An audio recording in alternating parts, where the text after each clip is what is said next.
startups were, for the longest time, a male-dominated space. And in many ways, they continue to be. But that is changing. And some of the women driving that change are in this very room tonight. Falguni Nair of Nykaa, Meghna Agarwal of IndieCube, Aditi Duggar, who built Mask into one of India's finest restaurants, and many more. The women who have broken through have built their companies and their credibility at the same time. May I please request Suveen Sinha, editor of Forbes India, to join us on stage to take this conversation ahead with two founders who have done exactly that in spaces as different as neuroscience and fintech. Laina Emmanuel, founder and CEO of BrainSight.AI, and Kavitha Subramanian, co-founder of Upstox. Over to you, Suveen.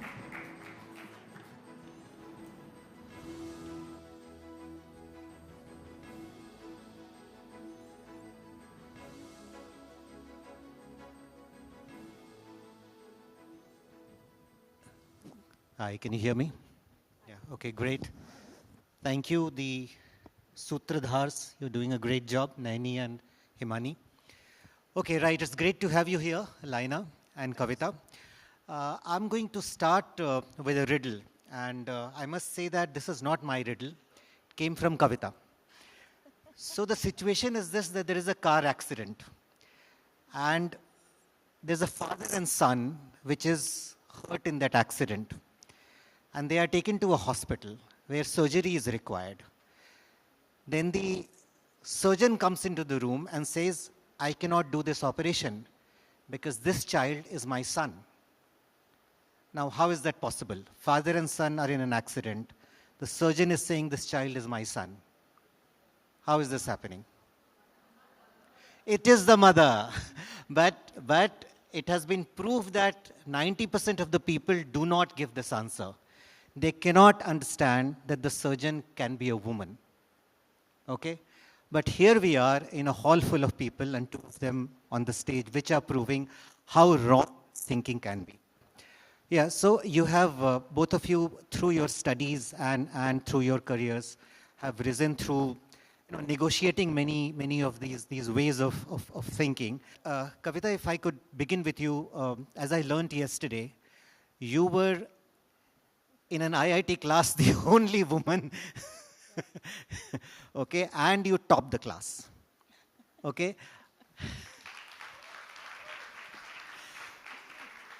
She was not the topper among women, because that she would have been even if she scored a 0. Only woman. She beat all the men. Laina, 1 out of 8 women in a class of 60, right? So that is the kind of funnel we have had, where, at the broader end of the funnel, so few women coming through to the engineering and STEM streams. So one is the supply thing. One is all these, surgeon cannot be a woman, that kind of thinking. What kind of things did you negotiate, and how did you negotiate them? So firstly, I would say that, and I remember this day very vividly. It was my first day at IIT. I was obviously super excited. And I walk into my classroom, and nerds, so I sat on the first desk. And the class is filling in. It's about 150 students. And it is boy after boy after boy. After a while, I just thought, oh my God, I'm in the wrong class. So I got up, I left to check, and I came back and saying, oh my God, this is it. This is my class, right? But more importantly, until I reached there, nobody told me that I was not supposed to be there. And I think massive kudos to my mom. She's here. I have 3 older sisters, and I'm the 4th daughter in my house. And growing up, my mother was someone who really valued education, as most of India. She was herself a topper gold medalist. But, in those days, my grandparents didn't allow her to study. And so she decided to break that cycle. She decided that her 4 daughters are going to study no matter what, right? And as you can imagine, when I was born, there was enough angst in the community. Obviously, I failed the day I was born at my job. But my mom stood like a pillar there and said, my daughters will study.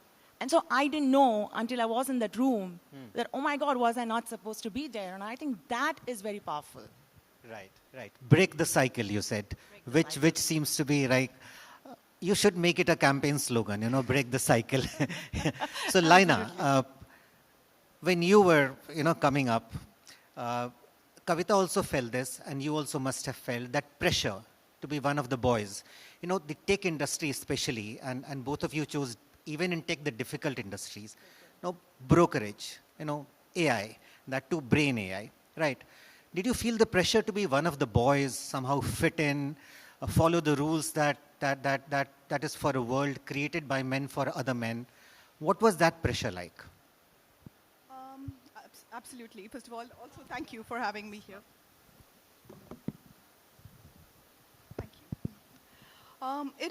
It was certainly, I mean, I think when you are, as Kavitha said, you don't realize that you have a barrier till you get into like an engineering college or you get out into like a software tech world and you're suddenly like, oh my God, there are just way too many boys here.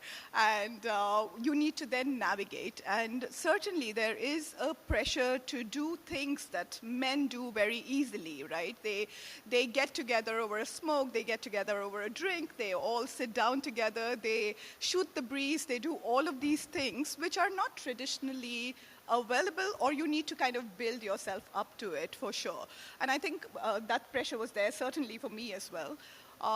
And yeah, of course, and now we are here. Okay, so Kavitha's mother is here, so we will minimize the alcohol talk. And we will block this telecast for your mother. But there was that pressure, right? Take to alcohol, talk rubbish, and just fit in.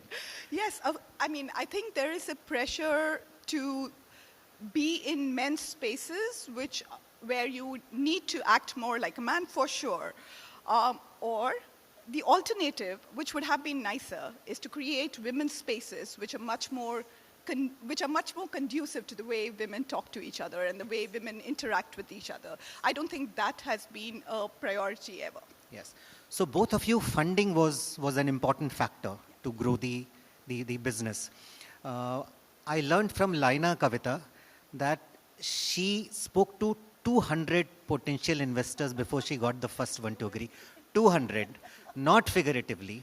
In your case also, it was a very high number until I think Vani Kola of Kalari invested. Then, of course, you got the big man, Ratan Tata, who invested. What was the entire fundraising experience like? Did you feel that your presence was a factor there? You know, to be honest, fundraising, startup, it is such a game of dice. And, you know, the odds are stacked against every entrepreneur. And I'll be really, really hard-pressed to say that gender had a place there, to be honest. I know that every VC, and this is a question best asked to the VCs, to be honest. Yes. But I know the VCs are doing their best. They're trying to just get the best ROI. And, you know, there's industries, then there's companies and founders and so on, and there's a whole echelon. Yes. And so I would be really hard-pressed to say in that massive game of dice, was gender really a factor? And I don't know, you might have a different experience. Similar, I mean, I think you said it well. I think at that time you never realized that the odds are maybe stacked against you. But I think if you look at the larger statistics, and that's when you possibly realize it, that only 4% of the funding goes to women founders. And hence, in the moment, you probably don't realize that the dice is loaded against you because it's loaded against all the entrepreneurs in the room. But overall, you then do realize it, yes. Right.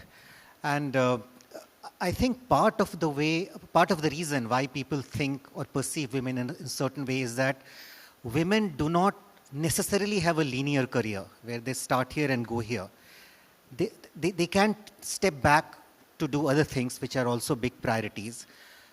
But that can be addressed if we have enough role models, right? And we are having more and more role models, women role models now. How important is that, and do you see that cycle breaking because of the role, and this hall is full of role models today. How critical is that? No, I think the first important aspect was sort of having more women coming through the funnel, right? Like through the education funnel and so on. Once you're past that, I would say the second most important thing is to feel normal. You know, this is not like, oh my God, you're trying to break a massive barrier by being the only woman. I feel like there was a time when being the only woman this and the only woman that was a source of pride, and I don't think it is any longer. We want to see a world where it is extremely normal. So for me, growing up, knowing that there is an Indra Nooyi out there, or even like India is full of, especially in finance, full of massive role models, right? Our FM is a woman, for example. Yes. Naina Lal Kidwai. You can keep going, right? And for me, closer home, I think one of the most critical things was women who normalized this for me. Like I have 3 older sisters, and all of them in very thriving careers, also with kids each, and they made it seem very normal. I had that one moment, post my 2 kids being born, when I was thinking, saying, oh my God, am I giving them time? And, all the mom guilt. But because they made it so normal, and because there's so many women around me who have balanced both beautifully, I just felt like, you know what, this is something we just got to do. So that just became easy. True on that one. But I'll also go back to the question of the linear careers, right? Yes. Like I think for a vast majority of women, their careers don't go linearly. And what happens is if that is not normalized, if you are not allowed to take gap years, you're not allowed to come back to a career which you think is exciting enough, right? You will at some point lose out. And if that is not, I do believe that there is that we need to normalize that kind of taking gap years, figuring out your life, coming back. If you normalize that for everybody, then having children, going for like taking a break just because your child is growing, all of those will not be a problem at all. Okay. Yes, of course. I really want to add, Suveen, that Forbes, by making lists like these, by having award functions like these, you're really, really helping in creating those role models. It might seem like a small thing, or it might seem like, oh my God, why do we have a women's list? But I know that growing up, knowing that there are these women out there made a huge difference. So thank you. The kind of work you guys are doing is definitely helpful. Thank you. Thank you. That is just great. Thank you very much. Time does fly when you are having a great conversation, okay? Hours has flown away. But thank you both very much. We will continue this conversation offline in the days to come. Can I just take a second? Yes, of I course. just want to say one thing in closing Yes. is, there are many biases that have preceded us. And if we can all just break the cycle of biases that have preceded us and not allow them to continue to the next generation, we've done well. Like my mother-in-law is also here, and she grew up in a tiny village. And, very traditional background. But when it came to me, she was very clear, no, you're going to work. You're going to run Upstox. That's it. Same like my mom. Same like so many other women preceding me who helped me do this and broke the cycle. And I think that's my wish for everybody here. We may have had biases in the past, but can we break the cycle? Break the cycle. Thank you very much. It was great, yeah?